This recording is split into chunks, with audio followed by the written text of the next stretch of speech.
नमस्कार दोस्तों, कैसे हो आप लोग। उम्मीद करता हूँ आप सब अच्छे होंगे, बढ़िया होंगे। आज की इस वीडियो में बात करने वाले हम पीसीआई यानी कि फार्मेसी काउंसिल ऑफ इंडिया। जितने भी हमारे फार्मेसी के स्टूडेंट हैं, डी फार्मा कर रहे हो या बी फार्मा कर रहे हो, फार्मास्यूटिकल जूरिस्प्रूडेंस में आपको जो है पीसीआई पढ़नी पड़ेगी। तो पीसीआई के बारे में आज की इस वीडियो में बात करने वाले हैं कि व्हाट इज ए पीसीआई और फंक्शन ऑफ पीसीआई और कैसे ये काम करती है। तो देखो, पीसीआई ये वही पीसीआई है जो हमारे इंडिया में जो है फार्मेसी एजुकेशन को रेगुलेट करती है, जो ये डिसाइड करती है कि मिनिमम जो है क्वालिफिकेशन क्या होनी चाहिए डी फार्मा करने के लिए, बी फार्मा करने के लिए, आपके लैब का क्या स्ट्रक्चर है, लैब में कौन कौन से इक्विपमेंट है, आप कौन से कॉलेज को जो है अप्रूवल दिया जाएगा, कौन से कॉलेज से अप्रूवल ये छीन भी सकती है, जो देने की कैपेसिटी जिसके अंदर है उसके अंदर छीनने की, तो ये जो है मान्यता छीन भी सकती है। तो पीसीआई की बात करने वाले हैं, फार्मेसी काउंसिल ऑफ इंडिया। ये सेंट्रल गवर्नमेंट के द्वारा जो है कॉन्स्टिट्यूटेड है एवरी 5 ईयर। उसके बाद में जो है इसका जो है फर्स्ट कॉन्स्टिट्यूटेड जो हुई थी ये 1949 में इसका पहला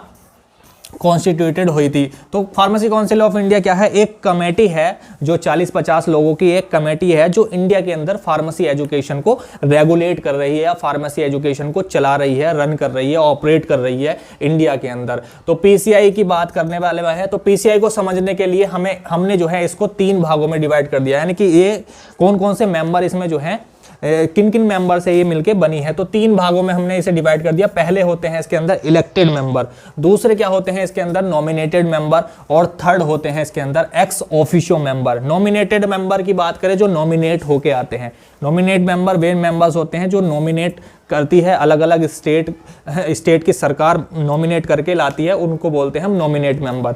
एक्स ऑफिशियो मेंबर वे मेंबर होते हैं जो बड़े बड़े आपके इंस्टीट्यूट हैं उनके जो डायरेक्टर होते हैं वो जो है एक्स ऑफिशियो मेंबर इसके अंदर होते हैं। मतलब वे वहां भी काम कर रहे होते हैं और यहाँ भी उनको जो है एक जिम्मेदारी दे दी जाती है कि आप इनको भी संभालें।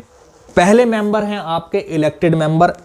इलेक्टेड मेंबर वे मेंबर होते हैं जो इलेक्शन लड़के आते हैं या जीत के आते हैं, इलेक्शन जीत के आते हैं, उनको बोल रहे हैं हम इलेक्टेड मेंबर। इसमें 6 मेंबर जो है यूजीसी के थ्रू आते हैं, यूजीसी के द्वारा आते हैं। इसमें जो है एक मेंबर जो आपका फार्मास्यूटिकल केमिस्ट्री या फार्माकोलॉजी या फार्मास्यूटिक्स का होना चाहिए। उसके बाद में एक मेंबर आप जो है एमसीआई के द्वारा आता है, एक मेंबर एमसीआई के द्वारा इलेक्टेड होकर आता है, और एक मेंबर जो है स्टेट जो फार्मेसी होती है, स्टेट काउंसिल फॉर फार्मेसी, उसके द्वारा जो है एक मेंबर वहां से आता है। तो टोटल 8 मेंबर इलेक्टेड मेंबर होते हैं। टोटल कितने? 8 मेंबर इलेक्टेड मेंबर होते हैं। उसके बाद में बात करें नॉमिनेटेड मेंबर की, तो देखो इसमें काफी सारे मेंबर आपके स्टार्टिंग में हो गए। 6 मेंबर में से आपके 4 मेंबर या तो उनके पास डिग्री होनी चाहिए या उनके पास जो है डिप्लोमा होना चाहिए फार्मेसी का, या तो फार्मेसी में उनके पास डिप्लोमा होना चाहिए या फार्मेसी में उनके पास जो है डिग्री होनी चाहिए। उसके बाद में एक मेंबर जो होता है आपका यूजीसी से आता है और एक मेंबर आपका एआईसीटी, यूजीसी यानी कि यूनिवर्सिटी ग्रांट कमीशन, और all India counselling for technical education, यहाँ से इनका एक मेंबर होता है, एक मेंबर इनका होता है। उसके बाद में 1 मेंबर जो है, एक मेंबर आता है आपका स्टेट फार्मेसी से नॉमिनेटेड होकर। स्टेट फार्मेसी से जो है हमारे देश में जितने राज्य हैं वहां से हर एक राज्य से एक मेंबर आएगा, तो काफी सारे मेंबर हो जाएंगे।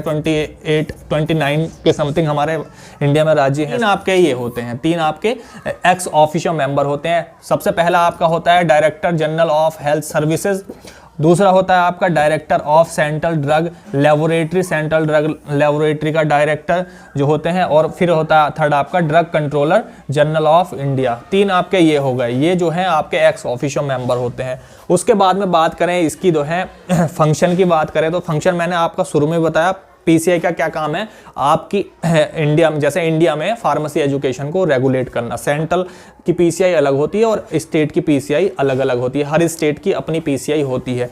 दूसरा फंक्शन क्या करना है, allow the registration as a pharmacist under pharmacy act. ये आपका जो है पीसीआई है ना, फार्मेसी काउंसिल ऑफ इंडिया, ये आपका जो है फार्मेसी एक्ट के अंदर आता है। फार्मेसी एक्ट 1948, फार्मेसी एक्ट 1948 के अंदर आता है। तो उसके अंदर जो है रजिस्ट्रेशन कैसे होता है फार्मासिस्ट का, वो सारी चीज़ें अलाउ करती है रजिस्ट्रेशन ऑफ फार्मेसी। उसके बाद में एजुकेशन रेगुलेशन, इसके एजुकेशन रेगुलेशंस के अंदर क्या आता है, एजुकेशन रेगुलेशन ER 2020 करके अभी जो है इन्होंने सिलेबस चेंज कर दिया, डी फार्मा फर्स्ट ईयर से अप्लाई करा है इन्होंने 2022 से वो सिलेबस।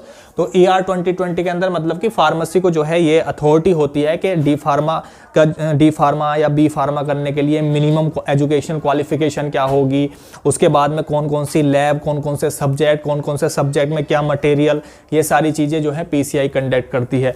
सिलेबस चेंज भी कर सकती है और अपने हिसाब से भी सिलेबस कर सकती है। उसके बाद में जो कॉलेज वगैरह हैं उनको जो है अप्रूवल देने के लिए क्या क्राइटेरिया है, कितनी लैब होनी चाहिए, कितनी एरिया में बिल्डिंग होनी चाहिए, कितने उसमें टीचर्स होने चाहिए, ये सारी चीज़ें जो है PCI कंडक्ट करती है।